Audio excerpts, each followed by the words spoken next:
Welcome back, everyone. We spoke with Shel Winkley a couple of weeks ago, and we have him back again today. He is with Climate Central, and we're going to be talking about the fall outlook that Climate Central released a few weeks ago.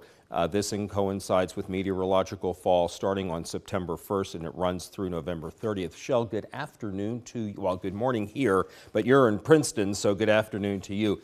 By your calculations, can you please tell me how much warming is occurring during the fall season? First, we'll talk about across the country. Sure. Yeah, fall is one of everybody's favorite seasons. You get football weather back in, you get pumpkin spice lattes.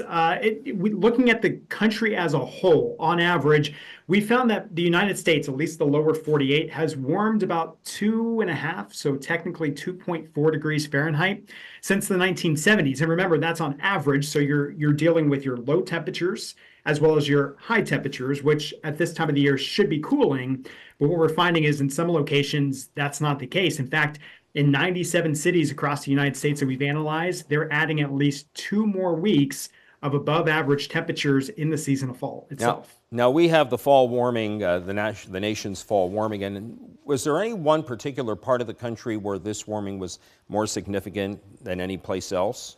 Yeah, probably no surprise if you've been keeping up with just trends across the country, but one of the biggest places of the heat this summer was the desert Southwest and the southwestern U.S., and we're finding that that summer season is lasting longer, and those temperatures are getting hotter. For the Southwest, on average, they're seeing about a 3.8 degree increase in their temperatures. The Northern Rockies, which Rich will talk about more about the impacts in a bit, but the Northern Rockies are the second most at about 3.1, and the South, including Texas, is about close to the national average. 2.6 degrees is the average temperature increase for the season of fall. All right, let's bring this back to Central Texas and talk specifically about Austin. What are the numbers showing us?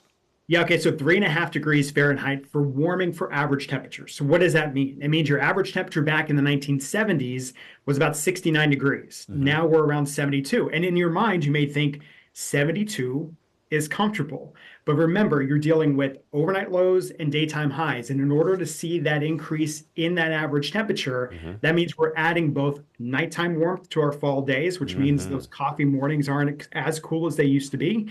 And those afternoons, as we know, leading into October, into November, you can see warmer temperatures.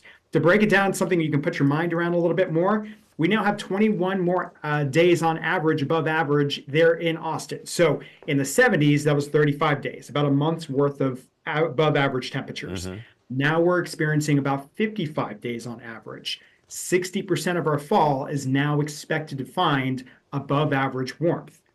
When you come out of the summer months, it doesn't mean it's as exceptional and as unbearable as the summer itself. But again, we're being taken away by some of those very cool, sweater type days that we typically expect to find in the fall months. Why are these numbers so significant? What are some of the hazards that we may be facing because of this?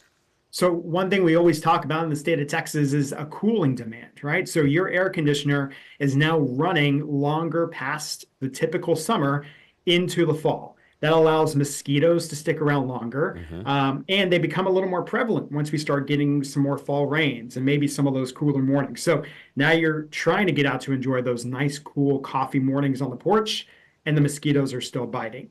The fire season, especially for the hill country and areas that are in drought, that is longer and extends beyond summer into the fall season. And then we were talking about the Northern Rockies, but one thing we all love in the fall is the leaves, the foliage. And when you have excruciating summers that lead into hotter falls, those colors aren't as bright or they're delayed. And that's what we find with this warmer climate and with climate change is that fall foliage, which is a big industry for parts of the country, you're not getting the colors you used to, or you're not getting the colors you expect, or you may not be getting the colors at all in certain seasons. So you're telling me that the ragweed season, which I dread so much, may last a little bit longer than we want? It not only lasts longer, Rich, but we also know that spring is starting earlier and eating into the winter months, which means that it's lasting longer. But that allergy season is also starting sooner as well. So my last question is, given the fact that falls are warmer, does this lead into winters being the same thing? I know your winter forecast is not coming out for another couple of months, but do you see that happening?